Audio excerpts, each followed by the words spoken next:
I know it's nighttime. It took us a while before we can actually film, but guys,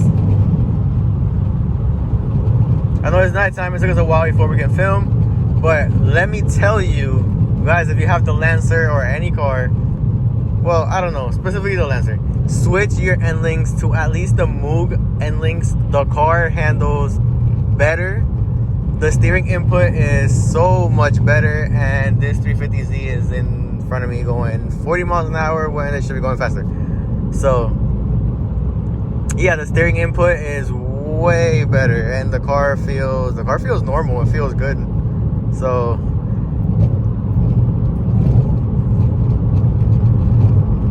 let's avoid the potholes.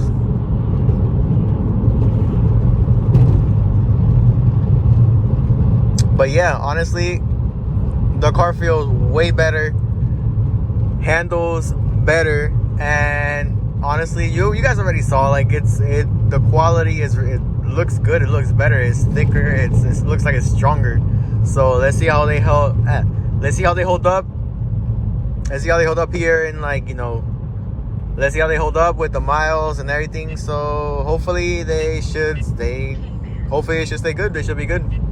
But this guy, I can't be behind this guy. I gotta get rid of him. So I'm gonna catch you guys in a little bit.